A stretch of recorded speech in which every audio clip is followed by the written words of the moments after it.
If you would like to support the channel, check out my Patreon where you can get cool rewards or buy games like Squad on Humble Bundle by using the links in the description below. Hello everyone, so as some of you might have heard, Alpha 10 was actually released on the 5th. Like full-blown release. They had done a 3-day public test, and at the end of the 3-day public test, they released version 10 full. So as you will have just seen the trailer that they put out, and now we're gonna go over the patch notes and all that stuff, and then I'll make a separate video of like in-game footage of me going through all the changes and stuff like that. But this one's just gonna be the pure patch notes. It's a really long video. There's gonna be a lot of things that they added in V10, right? Because this is one of the biggest patches they released for Squad. Content patches. So we're just going to go through all the patch notes and talk about the things on paper and stuff like that. I've already put in like a good 70 to 100 hours on V10.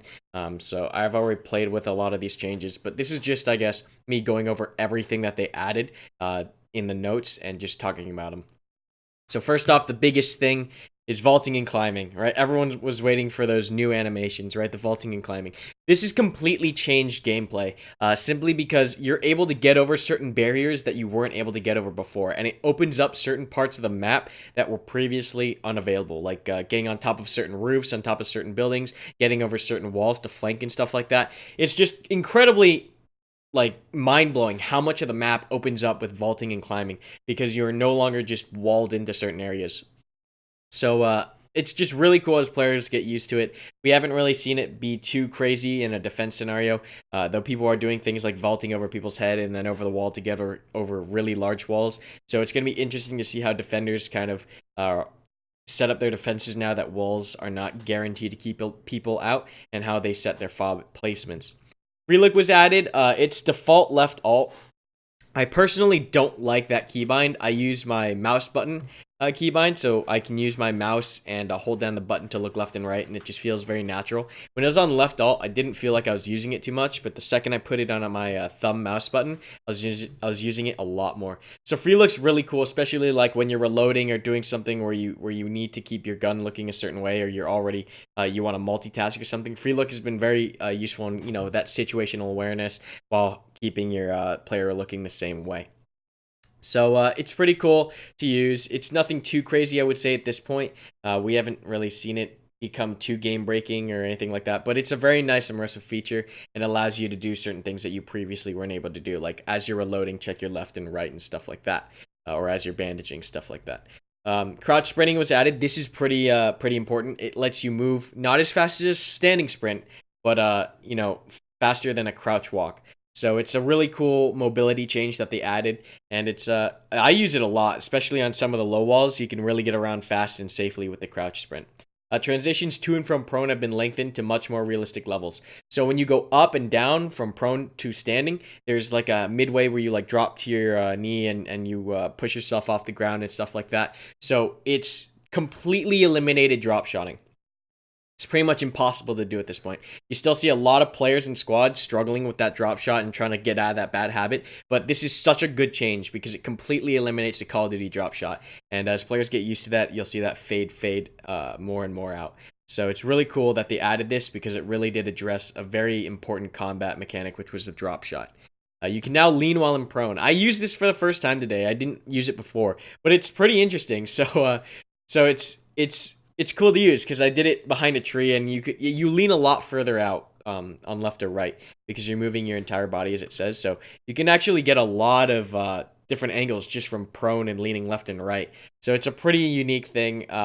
Just something cool to have. I haven't used it to excess or anything like that, but I'm sure you'll start seeing a lot of players getting used to the leaning and prone and like really picking really nice angles with that lean. Deploying a fob radio now starts with 0 and 0.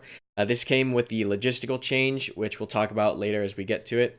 But yeah, it's fobs now. You need to have a logi. You can't just get any free ammo crates or anything. You need to have a logistical truck. So it's good. And they increased the ammo points, which is great for me because now I can shoot 2 times the mortars because I can have 2 times the ammo supply. So I like this change a lot. Ammo points have been increased because, shooting mortars, you really want to stock up on the ammo for the fob, especially now that there are smoke rounds for the mortars.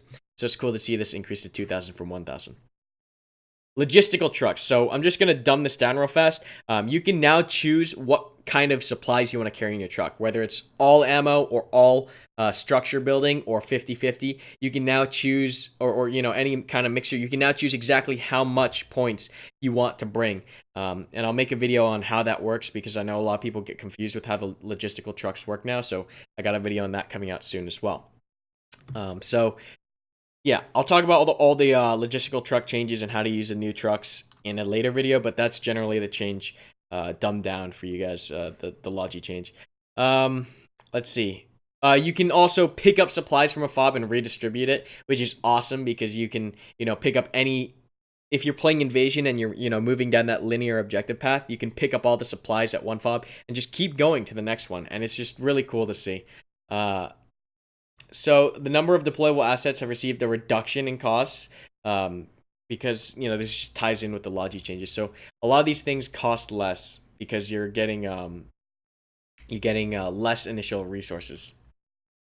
Changes to the AAS capture mechanic. So this is for this cancels the rush meta. So essentially, what this whole chunk of text means is, at the beginning of the game in AAS, all the flags are white. You can no longer rush the enemy's first flag. If you have a whole squad on the enemy team's first flag, they will still cap it, even if it's just one of their guys on the point. So it completely pretty much knocks out the rush meta, which was killing a lot of games. And it was just, I don't know, I think the rush meta is just so boring, because you just play on that one point for the entire game. You don't really get to play on the different points. But yeah, I don't know. I like this change a lot. Some people don't, but I think it was a much needed change to eliminate the rush meta. The new staging period has been added before matches. We do this in Squad Ops. It's like a 3-minute briefing period. Before, it was just the menu. You just wait in the map screen, but now you can actually walk around and talk to people, get in your vehicles, get all the vehicles set and stuff like that, and you can't leave main until that 3-minute period is up. So I really like that. It's just a cool little quality of life touch. Nothing too crazy. Kitson Weapons. Now, here we get into the fun stuff, right? Kitson Weapons. All animations for weapons and equipment in both first and third person have been remade from scratch.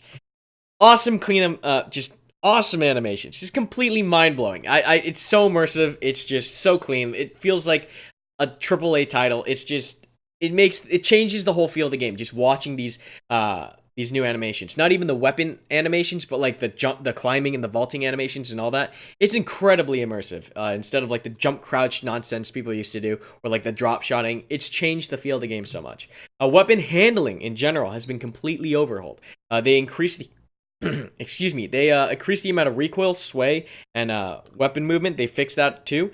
So your shots are now a little bit harder to hit. Before, there was less recoil and less sway. They made it harder to hit targets, and I really think that's proper for this game, because before in V9, it was really easy to run around with an ACOG in almost every situation and just one-tap people, because that recoil was so controllable. Whereas now, it's incredibly hard to use these weapons without, going prone or crouching or whatever it is, getting a stable shot, and repetitive shots. Those follow-up shots are much harder to hit now, and I really do enjoy this change, because it makes those engagements last a little bit longer and feel a little bit more immersive, which is what I like in Squad. Inventory changes allow you to cancel the equipping or loading of a weapon. So this was cool, because before you had to kind of like just wait for the animation to finish, what could have gotten you like killed. Like you'd be like pulling out a weapon and a guy would pop in front of you, and there's like literally nothing you can do. You just got to finish the animation. But now you can cancel that animation, so cool stuff. The length of your weapon now also plays a factor in how you maneuver through tight spaces. So there's weapon collision now. The closer you are to the wall, the more your weapon is pulled up or pulled down. So an interesting thing to note is you can't just hug walls anymore and just peek doorways and windows. You have to make sure you're a little bit away from the wall so your weapon doesn't collide with the wall. And the second, like, really important thing about this is it also works with players. If you rub up against another player, your weapon will collide with that player, which means if you and an enemy run hand to hand next to each other, face to face, your weapons are going to collide, and you're not going to be able to shoot him, because your weapon will get pulled up or pushed down, depending on how close you are to that player. Aim down sight zoom mechanic for iron sights has changed. You slightly get half of the zoom from before. So I talked about this before in a couple of V9 videos, where like in V9, the weapon iron sights were proper if the screen was where your eyes were. Does that make sense? If the screen started where your eyes were in real life, they had the weapon distance from the sights to your eyes proper.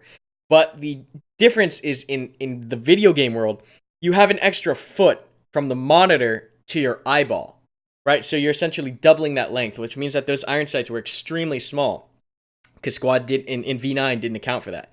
Now in V10, they've increased the zoom on the weapons. So now roughly from where you're sitting would be where your eyes would be in real life and in game instead of just in game, because in V9 they didn't account for the foot between your eyes and the monitor. They just account between the eyes and the iron sights. Whereas V10 they account for the eyes between the monitor and the eyes in towards the sights. I know that's really confusing. I said that really awkwardly, but I think you guys understand.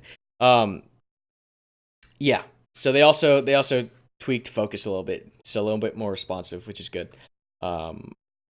Okay, so certain weapons now have the ability to transition seamlessly between one another.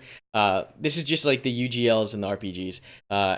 Just because when you switch types, you'd have to like go through the whole animation of like, all right, let's say I'm switching from HE to smoke rounds for the 40 mic. It's like, okay, put the 40 mic HE round in. All right, now we have to go to smoke. He puts the weapon down, pulls the weapon back up. So they just made it much cleaner. So it's like he just swaps out the round now instead of having to like put the weapon down and then pick it back up. It's just a quality of life thing. Scopes have been redone to improve the visuals and fidelity of looking through an optic. So a lot of you have seen this, like the new ACOG and the new RSAS scope. I think it's the Leopold. They're much better. It's so clean for the Leopold at least, and then the ACOG has a couple different visual looks on it, and I think it looks cleaner. It's not as I think the ACOG's not the same as it used to be. It's definitely different, and it's a little bit, I don't know if cluttered is the right word, but it looks more, I'm gonna say immersive again, but I don't know. It looks, and I like the look of it. That's all I'm gonna say about that before I rant on that. All scopes, reticles, bullet drop compensators are now functional. Before in V9, the holdovers and the mills and all that shit on the PSO and the ACOG were like off a little bit or too small to where you couldn't use them. But now in every single gun, all the holdovers and all that shit, that's all functional. You can use that to range your shot, to get your shot on target, which I think is absolutely fantastic. You can actually use those reliably now. So yeah, as they say here, use them on the shooting range to get to get acquainted with it. And yeah, a vast majority of weapons now have the ability to adjust their sights. This has also had a major gameplay change, mostly for RPGs and the RPGs, the UGLs, and the MGs. You're able to have these longer engagements more reliably, so you're not guesstimating with your RPG or your UGL. And then for the actual weapons, like the rifles and stuff, you're able to reach targets much further out, and those engagement ranges are increasing, which I think is great, because before in V9, it felt like almost every engagement was under 100, under 50 meters. So I really like the sighting changes. You can really feel how people are more comfortable engaging targets further out now. Deployable bipods have been added. Woo! The saws and LMGs now have a purpose. Before in V9, the saws and all the LMGs, they were essentially just rifles with a larger magazine capacity. Whereas now they are more accurate and they can actually suppress targets reliably with that bipod. The MMGs do the same thing, right? Or the GPMGs, right? So the 240 and the PKM, those actually, work with the bipod. Like if they didn't have bipods, they'd be so useless, but it's so good that you can now deploy the bipod when you're standing, when you're crouching, when you're prone. Accurate shots on target. It's just awesome to use a bipod. You just feel like a total boss. They added the TT-33 to insurgents and militia squad leaders, so just a cool weapon. They also added the I think the 226. Oh no, it's the Arc 17 for the US squad leader. So new handguns. It's cool stuff. I'm not really too excited. I don't really use my secondary too much, but it's nice having another weapon added. They added the RPG-26, the Russian lat, so it's just another lat. Yeah, so they just added a Russian lat. Let's see what else. So they tweaked the US Army kits. They kind of made it so you have to specialize in something. Like I said before, in V9, when you took the ACOG, you had the capacity to engage almost anything. CQB or long range or medium range, the ACOG would fit it all just because you could go full auto, the recoil wasn't too bad, and the sight picture was good. Whereas now in V10, The ACOGs are at 3-round bursts, and depending on your weapon kit, you have you either do or do not have accessibility to that full auto function anymore. And I think that's great because now, you can't just take one kit that's good for everything. You got to think about what kind of kit you want. Do you want the CCO or do you want the ACOG, right? Do you want full auto? You want 3-round burst? So I think it's great. Yeah. So like they also did that to the squad leader, right? They changed out the CCO or the ACOG, making sure that, you had to pick. You have to now think about what kit you're picking as US, because before it was very easy. Yeah, the MGs got added. Machine gunner kits are support weapons. So yeah, just talking more about the MGs. They added binoculars to all marksman kits. I think this is great, especially since they added the binocular UI now, or the overlay, or whatever you want to call it. And they're all functional, like they said, all the holdovers and all the ranging, that's all functional. So I use it a lot to range mortars for friendly fire missions. I also use it to scout targets and stuff like that. So binocs to marksmen, I can get behind. They already have a 6x optic, so it's not too overpowered to give them binocs as well. So that's cool. So yeah, they have like they say here, the binocs now have proper rangefinders. So yeah, insurgents had their automatic rifleman kits reorganized. This is just other stuff. Additionally, so just changing the mag releases, or the mag organization depending on your squad size. So nothing too big here. They added a saw with the Elcan M145. So it's a 3.4 times scope, but it's got the holdovers for like up to 700, and they're accurate as fuck up to 700. So the 249 with the fucking Alcan is insane. You can snipe targets with it. You can put suppression out at insane distances. This is just one of my favorite kits to use right now. The saw with the Alcan is just so much fun to use. You can hit so many targets at so many varying distances reliably, and just send multiple rounds downrange. So if you haven't tried out the Alcan on the saw, please do. All factions now have their first unlocking automatic rifleman kit moved to the squad roll section. So they moved one of the saws, or one of the LMGs, into the standard unlock roll. So that's cool. Replaced the AKS with the 74U with just 74. They increased the amount of sidearm ammunition for Makarov and TT-33s. Alright, so they decreased. This is also another interesting change. They decreased the killing radius on the 40 mics. The underbarrel grenades. And they increased the amount you can carry. So I like this change a lot because it actually lets you get more kills. You just have to get a little bit better with the UGL because you can't rely on that larger detonation range. But you get, 4 more rounds for your 40 mic. And that's 4 more kills, effectively.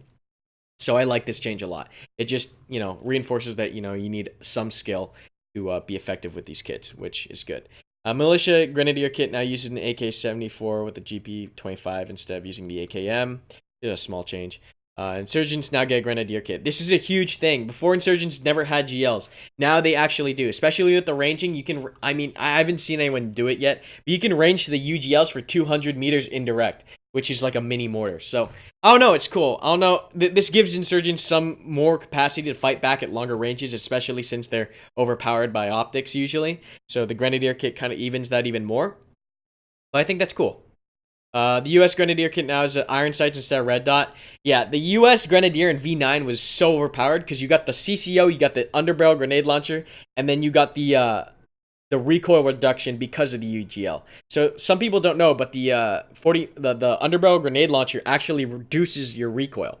So the Grenadier Kit was really strong because you had that 40 mic, you had the CCO, and you had reduced recoil. So this was like an insane kit to use, but now they've downgraded it because of, balancing stuff and sight adjustment obstructions on the M203. So they might add the red dot back in, but we'll see. So we'll see how this works. The MSAS has the 4x replaced with the 6x for now. So yep, the RSAS. The US marksmen are like very, very useful now. Before they were completely useless, but now the US marksman is insane. It's very powerful now. So, once again, it's very situation dependent, but it's a strong kit now. Insurgent Raider now gets a 71 round drum for his PPSH. which is great because everyone wanted extended magazines or drum magazines for the PPSH, so now they get 2 additional 71 round drums. So that's cool. All infantrymen now get additional magazines, so that's good. They made the red dot co-witness the front sight, absolute co-witness. So that's cool. I like absolute co-witness. All non-scoped riflemen now carry a deployable length of razor wire in addition to sandbag walls.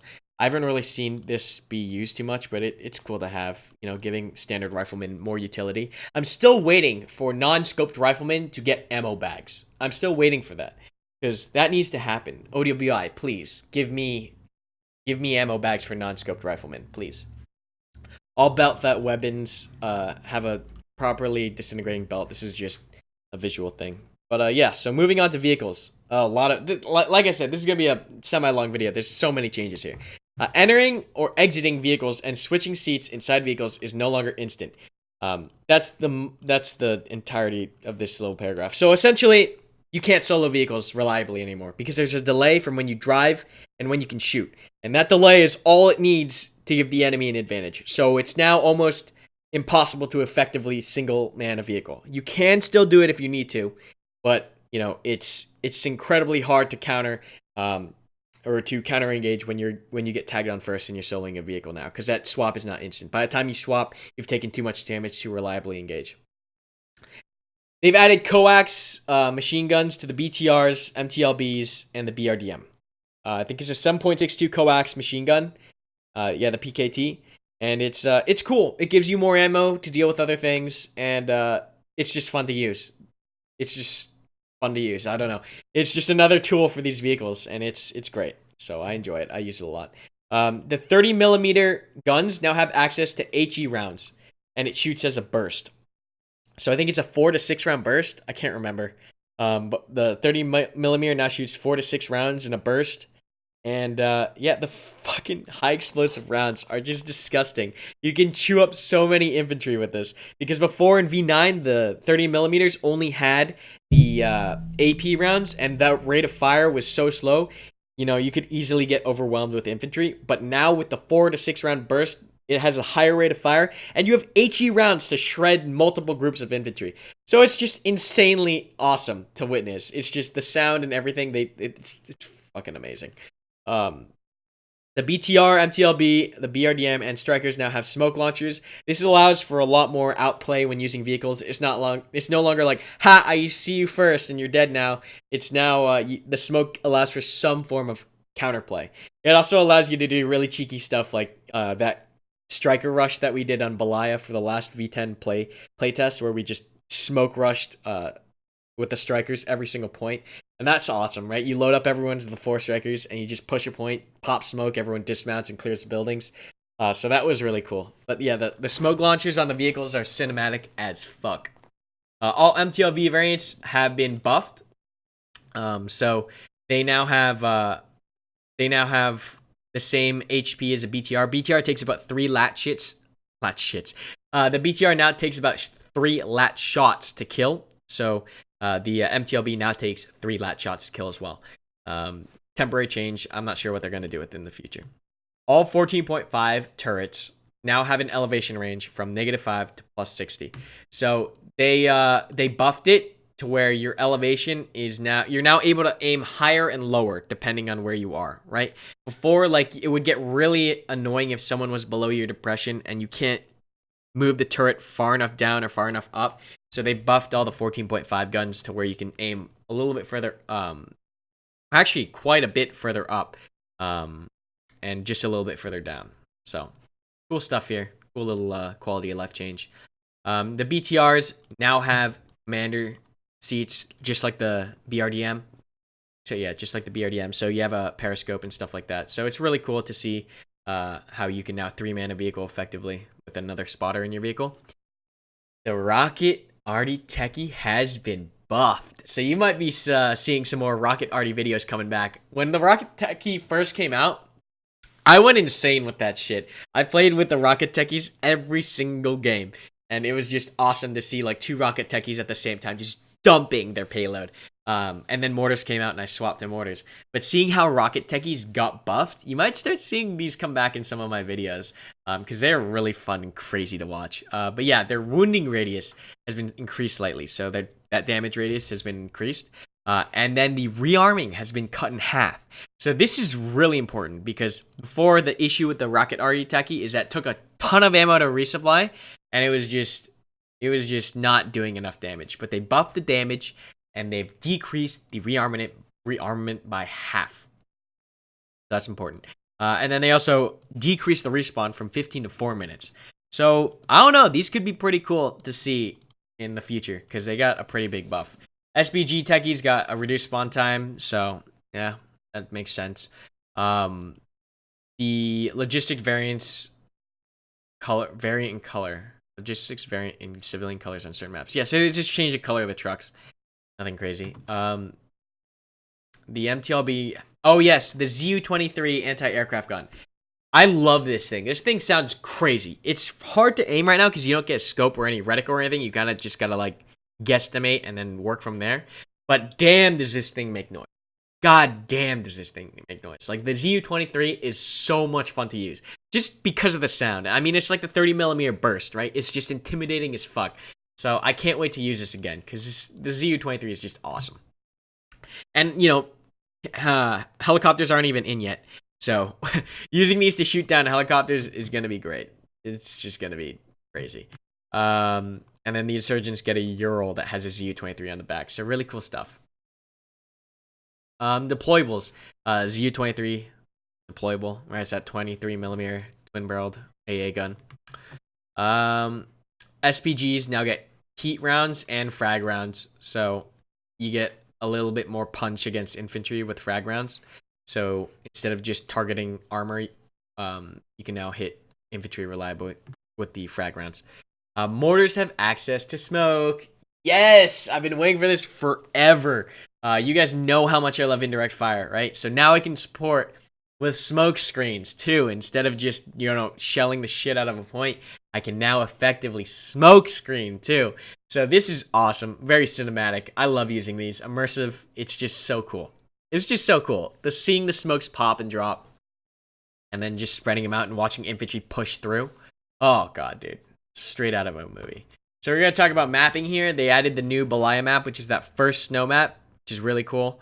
I think Belaya Invasion is my favorite layer.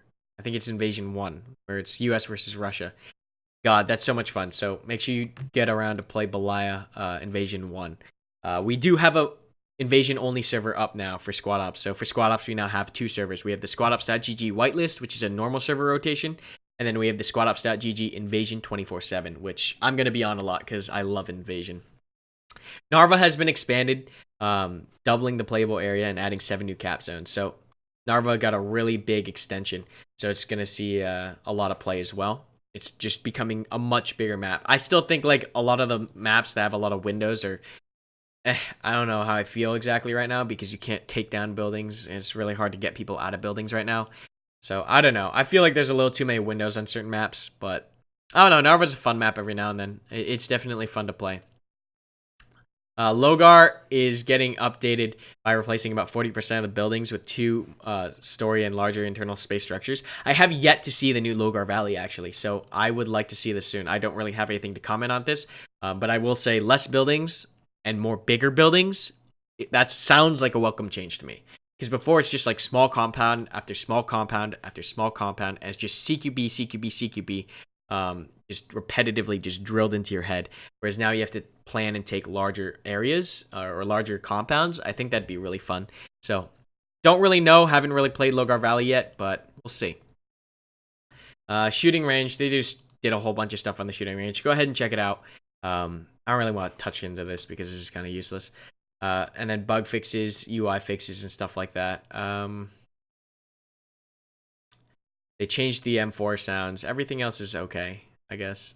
We're not really important to talk about. So, yeah, that's all the major changes they added in V10. I know this was a really long video, but I just wanted to go through and talk about all the major things that they added, my thoughts on it after playing with it for a while. It's V10 is amazing. It's just the best patch this game has ever had. It changes it completely. I love the feel of it. I love the direction it's going. It's just amazing. I think V10 is really making Squad where it needs to go, or pushing it in that direction at least. And seeing all these weapon changes, the movement changes, the aesthetic changes, and the quality of life fixes, those are awesome as well to see. So yeah, I hope you guys enjoyed this video. I'll have an in-game footage of in-game video later on, probably this week, of me going through and showing you actually in-game all the changes. But I just wanted to get my thoughts out on the initial patch changes to begin with. So thank you so much for watching, guys, and I'll see you guys in the next video.